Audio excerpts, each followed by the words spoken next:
let's start with how you came up with the idea for this series, The Black Church. In some ways, it's a very obvious part of African American life, but it's something I think we kind of take for granted. It's always there. It's part of our lives from birth in our Yes. community. We don't Yes. often stop to think about the history and why it's important and how it's become so important. Well, this was the brainchild of Henry Louis Gates, who I will probably intermittently call Skip. I go Mhm. between those two. And he had written a treatment, had this idea of doing a series on the Black church. And I had the privilege of being brought on as a series producer and as well as a director for the series. And it was my role to really help steer his vision into a 4-hour program to really talk about the breadth and the width of the Black church, particularly in the continent of America specifically, because we know that the religion and Black church can kind of extend, across the borders, but we really wanted to focus on what the institution was here built by Black people. I want to talk a little about the arc of the narrative here with regard to the Black church. Of course, it plays a very pivotal role in early America, and for African Americans, it plays a very particular role then. I think it changes over time, of course, because history changes over time. But talk about telling that story and making sure that that you could be faithful to the idea that even though these things change, and even though it looks different today than it did 200 years ago or 400 years ago, that there's this kind of continuity, I guess, in the role that it plays and the importance that it has for us as a community. I mean, what you said at the top of the hour or top of the interview is very true. Like, we all have a root in the Black church, whether we continue to have that grow in our life, that's told over time. And I think that's just the ongoing thread and the connective tissue of the story. Whether it was our grandmothers or our grandfathers forcing us to go to church, or whether it was just our friends whose parent was a pastor. And so, we knew we had to go to church in order we could hang out that, Sunday afternoon. So I think for us, and I hope I'm kind of answering your question, is that just really finding that, that personal element and pulling on that so that we can then just really develop that story and show the emotional as well as some of the hard stuff. I mean, it's not a complete everything is rosy story. It's the Black church is complicated. There's still a lot of stuff that we're still struggling with today that necessarily wasn't at the forefront back then, but that also shows the evolution of it and just how it's willing to grow and willing to just take on some of those conversations. Yeah. I'm curious also about the reaction and feedback that you've gotten from people about this portrayal of such an important part of African American life. Overall, it's been very positive, which we're very thankful for. A lot of people have definitely, had not been at the church or in the church. It really triggered them and just jogged some really pleasant memories. For other people, it was just like confirmation of just like, yep, that was my experience. That's what I knew. That's what I understood. We did, of course, there are, not everything is perfect, as I said. And we did have, one of the things is, we should have covered this. And that's always a challenge that you have in telling a story. It's 400 years, essentially 400 years in 4 hours.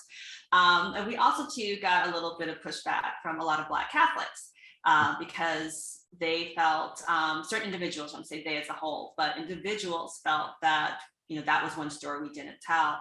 I joke with my colleague, the other director, Shayla Harris, who's actually from Detroit. She was our resident Black Catholic because she did grow up Catholic. So I was like, well, we didn't really cover the story due to time, but also too, due to the fact that we were focused on Black churches and institutions that were independent of whites. Well, it is amazing work, and I think we're all really grateful that you did it. Stacey Holman, thanks so much for joining us on American Black Journal. Thank you so much, Stephen. And just want to do a quick plug if people Sure. still want to continue to watch it.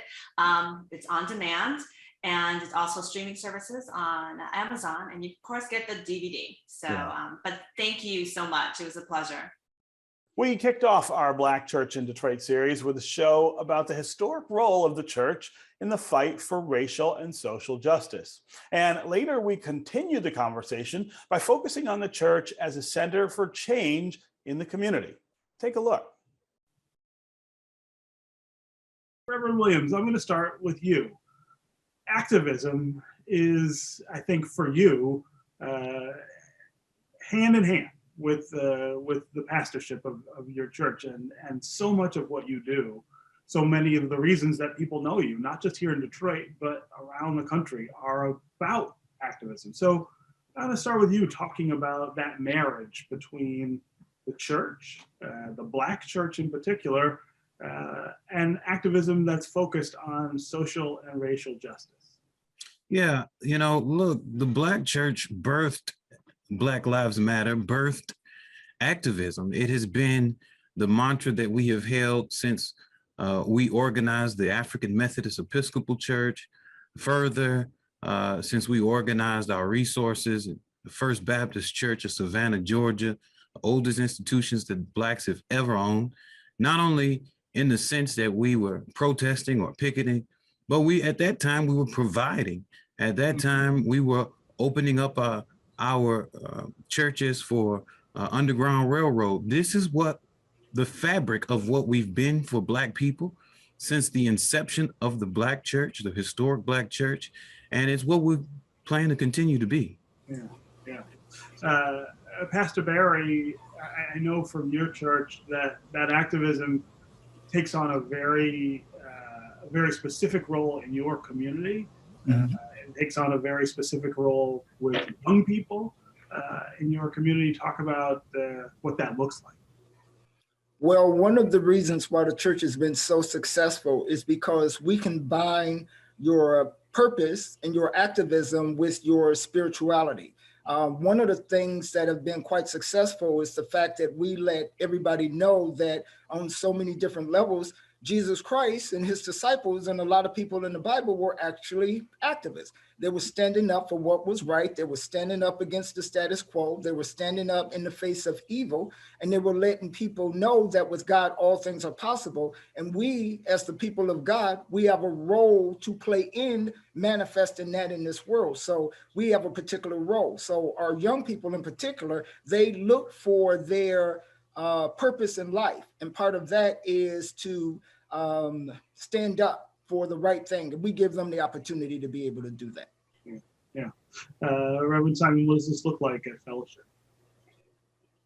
When I thought about activism, I had to take it from an academic standpoint, of course. Mm-hmm. I am at Fellowship Chapel, which is a very active church. ETS is ecumenical, but social justice oriented.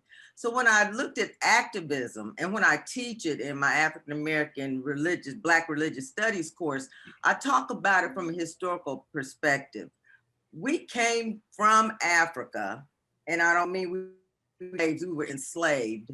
We come to America, and even within that transition, we have held on to what has been activism. I see activism holistically in that all of our things that we do in terms of the Black church is not just the religion.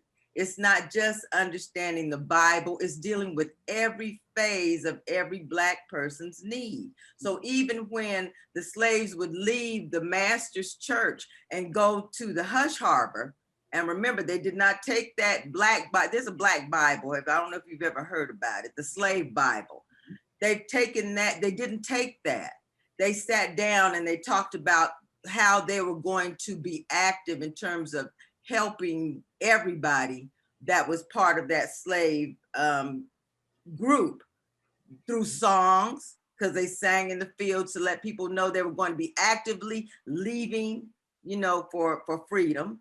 They preached, they talked about the things that people need. And historically, that has been the activism in Black church. What role are you called to play these days? Bishop Ellis, I'll start with you.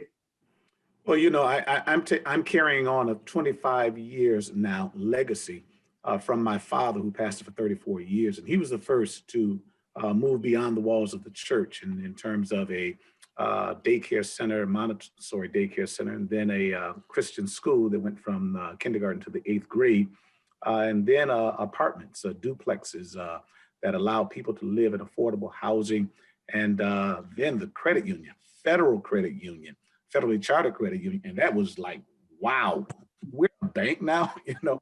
And so, you know, he was the one to see beyond the wall of the church and to see that people had more than spiritual needs, but they had natural needs.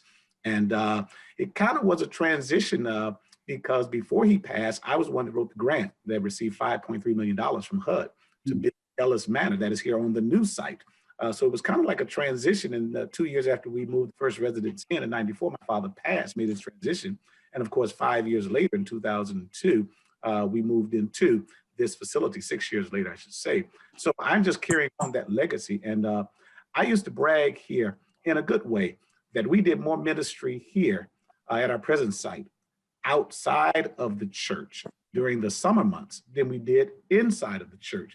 And now we're pretty much doing almost everything outside of the church. Reverend Adams? Yes, and it's really divine providence that we would be on the show together, Bishop Ellis and myself, because his father and my father were contemporaries and colleagues and very good friends. And they did a lot of the same work, housing. We developed, Bishop Ellis was a forerunner to that in a lot of housing development around the church. And we also continued that tradition, and we just completed a senior village right adjacent, almost Northwest Activity Center, $16.5 million project cooperatively with Presbyterian Villages of Michigan, providing apartment-style housing and cottage-style housing right there for those who did not want to live in the suburbs, but yet have quality housing in the city of Detroit. Also, we have tried to ignite employment opportunities through economic development.